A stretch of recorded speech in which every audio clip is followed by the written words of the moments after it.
Buenos días a todos, en efecto, Miguel. Hoy vamos a dar la teoría, como dicen los militares, de la fijación externa, puesto que la práctica, pues desgraciadamente, cada vez vemos menos fijadores. Pues por lo menos que tengáis claros los principios básicos, que todos los tenéis y que por lo menos pues os sirva como un repasillo. Lo primero, la definición de lo que es un fijador externo. La del profesor Vidal yo creo que es la mejor por su sencillez. Es un aparato de movilización ósea que asocia unos clavos o agujas que penetran percutáneamente en el hueso, unidos a un sistema externo que las solidariza. Las indicaciones, como ha dicho el doctor Arilla, pues fundamentalmente se han circunscrito a las fracturas abiertas. Sin embargo, se abre un abanico entre fracturas complejas, periarticulares, lesiones politraumatizadas, no solo lesiones traumáticas, sino también para cubrir defectos óseos, pseudoartrosis, artrodesis, artrodiastasis, corrección de deformidades, alargamiento de extremidades, etc. ¿Y todo ello por qué? Porque se trata de una técnica enormemente flexible. A su vez es mínimamente invasiva, es de rápida aplicación y nos sirve también como un dispositivo temporal o definitivo. Asimismo, para realizar aplicaciones reconstructivas. Me gusta poner siempre la frase de Lazo, que dice que es una técnica difícil con apariencia de fácil, que une una escasa pérdida sanguínea a una falta de alteración de la solarización local y compatible con otras osteosíntesis y cirugías de partes blandas, lo que nos permitirá el cuidado de las heridas y del propio paciente, permitiendo una movilización precoz, así como evitando nuevas lesiones de partes blandas. Se le han achacado una serie de inconvenientes a la fijación externa, como puedan ser la presencia de distracción entre los extremos de la fractura, que provoquen movilizaciones inadecuadas, fallos en la interfaz entre el pin y el hueso, problemas en relación con el peso y el soporte de la carga, incluso refracturas. Desde el punto de vista biológico, la presencia de infecciones, que pueden posibilitar la conversión a fijación interna, la presencia de daño neurovascular, atrapamiento de tejidos blandos, que nos puede conllevar contracturas o rigideces. Todos estos inconvenientes pueden dar lugar a retardos en la consolidación, pseudoartrosis y pérdida de la función. Vamos a dividir los componentes de la fijación externa en dos: los mecánicos, que se trata del propio dispositivo, formado por pines y agujas, rótulas y barras y anillos, y los biológicos, que será el hueso con su fractura, las articulaciones y los tejidos blandos. Así pues, cuando iniciemos un tratamiento de fijación externa, tendremos un objetivo: por una parte, crear un dispositivo mecánico que nos permita resolver la fractura y llegar a nuestro objetivo biológico, es decir, a la consolidación de la misma. Vamos a analizar los referentes a los componentes mecánicos. Respecto a los pines, acordaros que la rigidez a la flexión es proporcional a la cuarta potencia del radio, entonces elegiremos siempre el pin de mayor diámetro. Un pin de 5 milímetros es 144% más rígido que un pin de 4 milímetros. Como os digo, elegiremos siempre el pin de mayor diámetro, teniendo en cuenta que el límite nos lo pone el tercio del diámetro del hueso. Recordaros siempre que el pin es la unión crítica entre el hueso y el fijador y es fuente de muchos fallos y problemas del mismo. Existen varios diámetros, longitudes y diseños. Respecto a los materiales en los que están hechos, la mayoría de ellos son de acero inoxidable, aunque también están disponibles los de titanio, que es un material más biocompatible y menos rígido. Se han desarrollado varios recubrimientos de clorexidina, de plata y hidroxiapatita, cuya función es mejorar la fijación ósea y disminuir las infecciones. Respecto a la técnica de inserción, básica: hacer una incisión en la piel generosa, una disección por planos hasta el hueso, usar una broca protegida por una camisa, irrigar mientras se broca, si es necesario terrajar, colocar el pin con camisa y con mango en T o con un motor lentamente, y por supuesto una fijación bicortical. Todo ello con el objeto de evitar el daño de los tejidos blandos y evitar la necrosis ósea térmica. Algunas consideraciones sobre los autoperforantes y autoterrajantes. Tiene una punta de broca corta, eso favorece la aparición de necrosis térmica, y tiene un peor agarre en la cortical, puesto que el diseño hace que en el extremo no tenga espiras. Contra eso tiene la gran ventaja que son pines de rápida inserción, por lo cual son útiles para aplicaciones a corto plazo. Respecto a la longitud de los pines, tendremos lo que denominamos pines estándar, con un solo punto de salida por la piel en un solo lado del hueso, con agarre a las dos corticales, y también tendremos pines transfixiantes, con una fijación bilateral en un solo plano.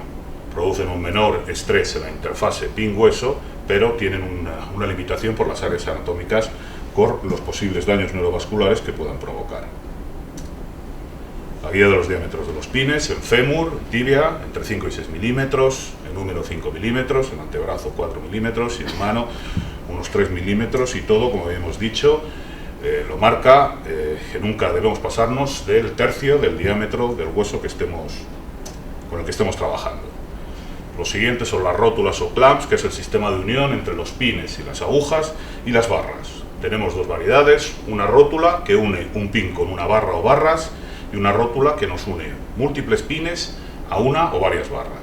Los requisitos lógicos que permitan un ajuste multiplanar y que este ajuste sea un ajuste sólido. Acordaros que las rótulas situadas cerca del hueso aumentan la estabilidad de todo el fijador externo. Respecto a las barras de conexión y los marcos, el diseño puede ser una barra simple, una barra articulada, una barra telescópica, y los materiales: acero, aluminio, fibra de carbón.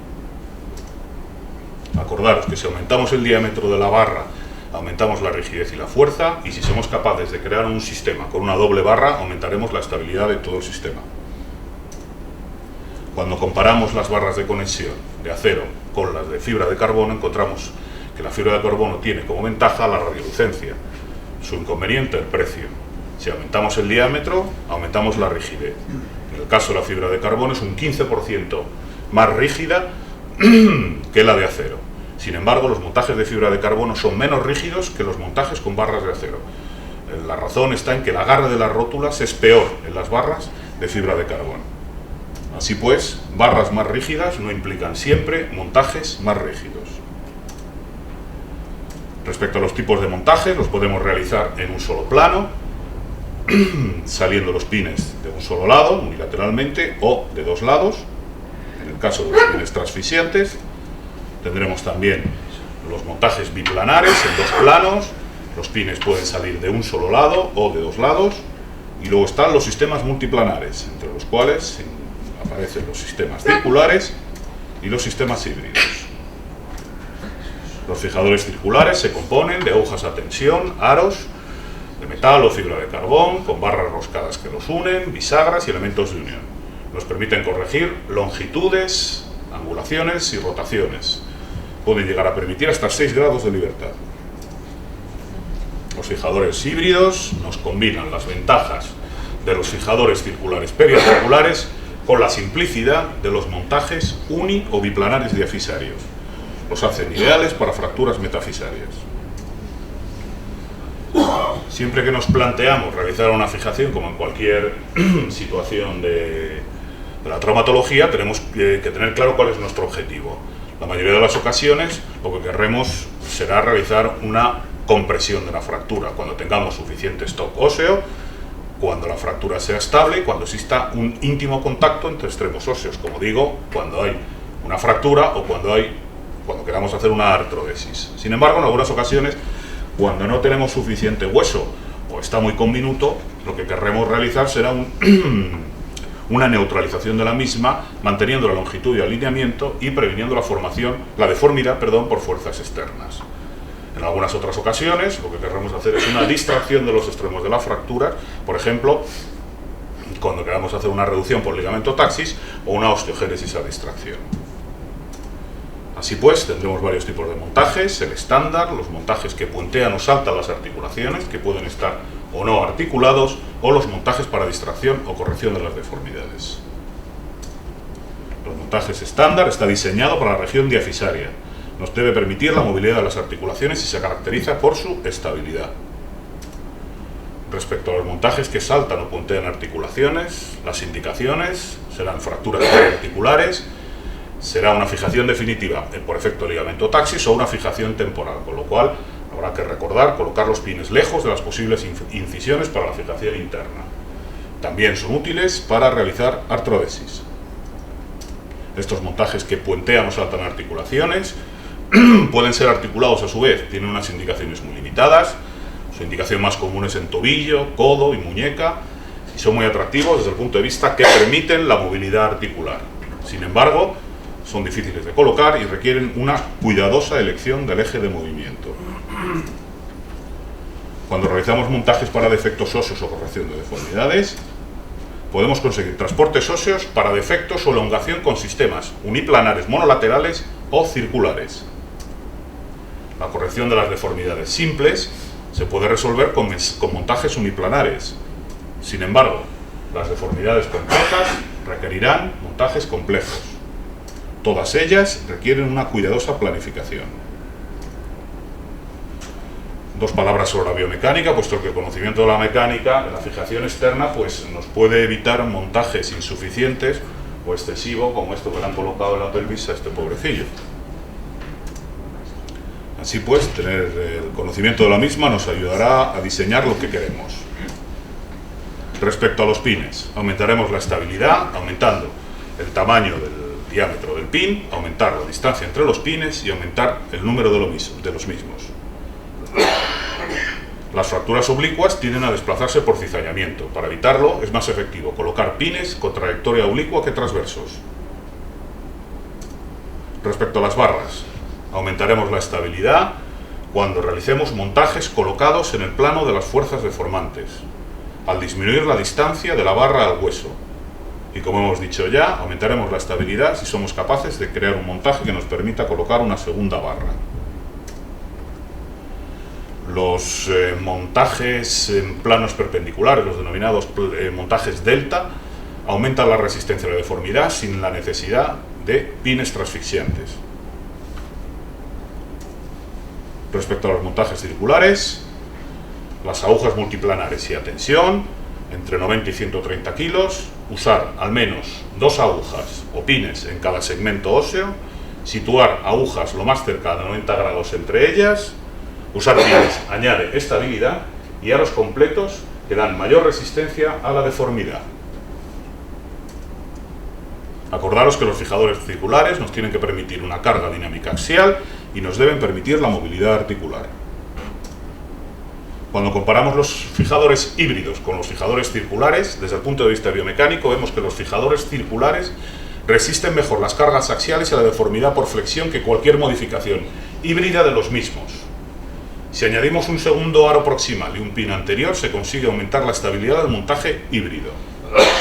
Así, usaremos fijadores circulares de aros completos para fracturas con defectos óseos o cuando preveamos mantener la fijación externa durante largo tiempo.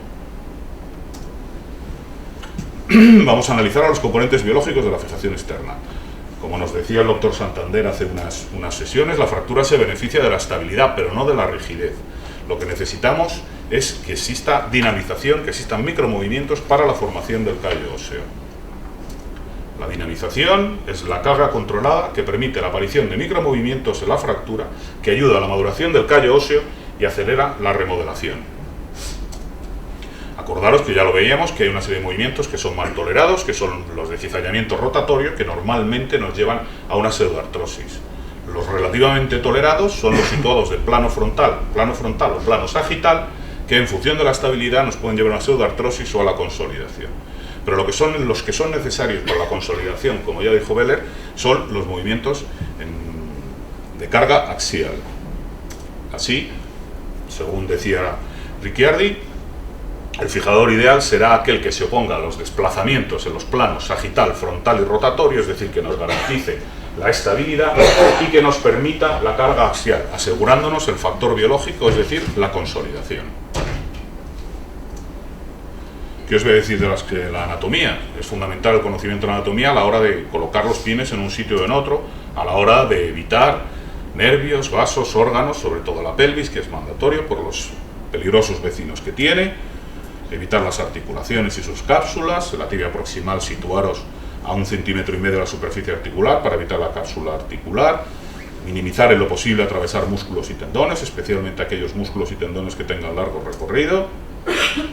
Existen multitud de atlas en los cuales vienen diseñadas los lugares donde es correcto poner los pines.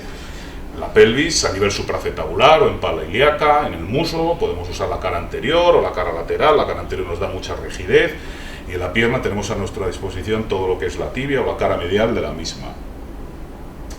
En la extremidad superior, en el húmero, que os voy a contar, que no sepáis, son corredores estrechos, la regla de los tercios. En la parte proximal está el nervio axilar, en la parte media el nervio radial y distal están los tres. La recomendación, disecar hasta el hueso y usar camisas cuando pongamos los pines. El cúbito presenta un borde subcutáneo que es seguro, pero hay que tener cuidado que es un hueso fino y cuidado con la sobrepenetración. Y en el radio, cuidado al colocar los pines, puesto que está el nervio radial en todo su recorrido.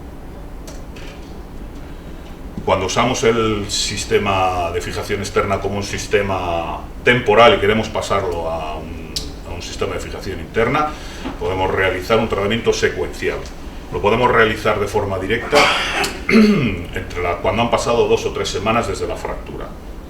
Sin embargo, si existen signos de irritación por un pin, habrá que quitar, curetear y recolocar y retornar al plan establecido. Incluso en algunas ocasiones, si por lo que sea tampoco se ha resuelto el motivo por el cual hemos puesto el fijador externo, es decir, la lesión en las partes blandas, o vemos como estamos viendo que hay una irritación en el pin, lo que podemos hacer es quitar todo el montaje, pasar a una escayola y dejar pasar unos días hasta que esté todo en condiciones para volver otra vez a el plan restablecido mediante clavos, placas o lo que sea, es decir, lo que se denomina el tratamiento secuencial. Acordaros que hay que tener una precaución extrema cuando se establece una infección en un pin. 2 palabras sobre la cirugía ortopédica del control de daños. La tendencia actual es a clasificar a los politraumatizados en función de su gravedad en 5 estadios. Los 3 primeros se benefician de un tratamiento mediante fijación definitiva e inmediata de las fracturas, lo que se ha denominado el Early Total Care. Sin embargo, los 2 más graves se tratarán mediante los dictámenes de la cirugía ortopédica del control de daños, que lo que nos indica es la estabilización provisional segura y rápidamente ejecutada en menos de 24 horas para los pacientes más graves mediante fijación externa, para posteriormente conversión a fijación definitiva, salvando el periodo peligroso señalado en la literatura, que va entre el 2.º y 5.º día. Y lo dicho, al ser un sistema temporal, habrá que pensar en futuras y definitivas opciones de fijación, así evitar colocar los pines en lugares de incisiones futuras. Complicaciones de la fijación externa: infección, aflojamiento de los pines, fallo de montajes, deformidades residuales, pseudoartrosis, alteraciones en tejidos blandos y síndrome compartimental. El más frecuente, la complicación más común, es la infección en la trayectoria de los pines. Su incidencia varía, según las series, entre un 0 y un 14%. Tiene las mismas tasas de infección en monolaterales que en híbridos y son menores en fijadores circulares. Hay múltiples clasificaciones, una de ellas habla que existen 4 estadios. El primero, drenaje seropurulento, el segundo, una celulitis superficial, luego una infección profunda, incluso el último, una osteomielitis. Lo único, diferenciar lo que es la reacción cutánea normal a las 72 horas a los pines a una colonización, que se trata de una infección superficial, de una infección menor y una infección mayor. ¿Cómo lo podemos prevenir? Realizando una correcta técnica de colocación de pines y agujas.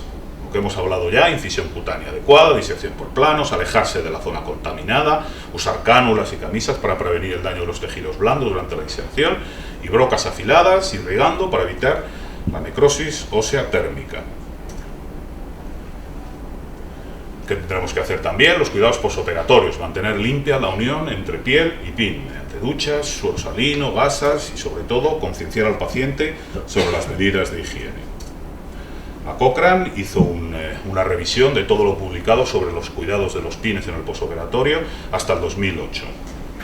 Ya no solo desde el punto de vista de usar algún tipo de solución, algún tipo de suero, sino simplemente si había que taparlos o no taparlos, si había que exprimirlos o no exprimirlos, si había alguna sospecha de infección, llegando a la conclusión de que no había una evidencia suficiente para recomendar una estrategia de cuidados de pines en el posoperatorio que minimice las tasas de infección, y recomendaba nuevos estudios.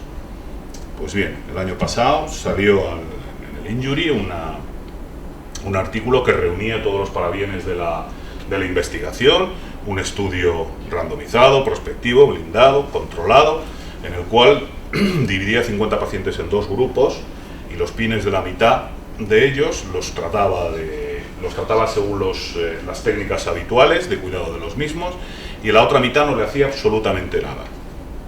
Y la conclusión que sacaron es que tenían los mismos resultados en cuanto a la tasa de infecciones y aflojamientos, con lo cual llegaban a la conclusión de que los cuidados posoperatorios eran innecesarios.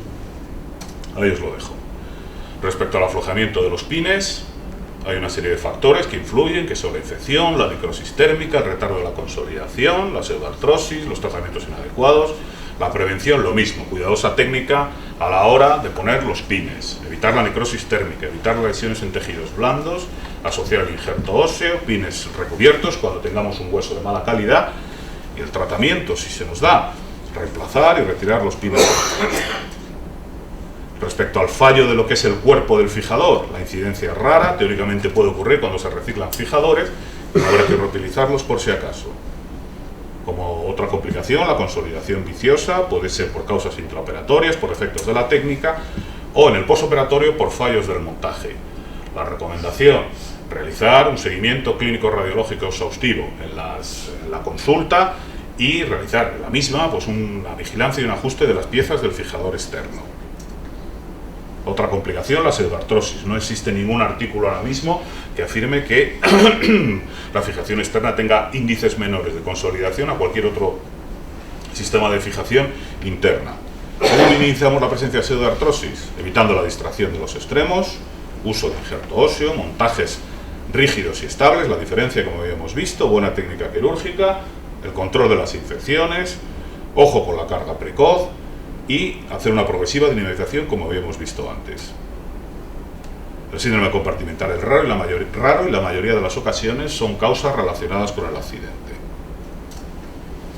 Por último, alteraciones en tejidos blandos, lo que los americanos llaman el efecto empalamiento. Se pueden producir atrofias y rigideces en los tejidos blandos secundarios a pérdida de movilidad y cicatrices en músculos y tendones, o alteración vascular por los pines. La manera de prevenirlo es vigilar la movilidad resultante intraoperatoria, evitar en lo posible atravesar músculos y tendones, y si es necesario inmovilizar articulaciones, dejarlas en neutro, y sobre todo, en cuanto se pueda, realizar una rápida movilización y rehabilitación. Como resumen, consejos sobre los montajes: elegir el pin del diámetro adecuado, buena técnica a la hora de inserción de los pines, situar las rótulas, barras y fijadores lo más cerca posible de la piel, realizar el montaje en el plano de las fuerzas deformantes, realizar montajes dobles y, sobre todo, no tirarse a la piscina sin haber planificado de antemano lo que queréis hacer. Y nada más. Me gustaría tener más principios que contaros, pero esto es lo que os puedo contar, y solo animaros a que le peguéis a esto de la fijación externa, que os va a reportar muchas alegrías, y encima es algo muy divertido.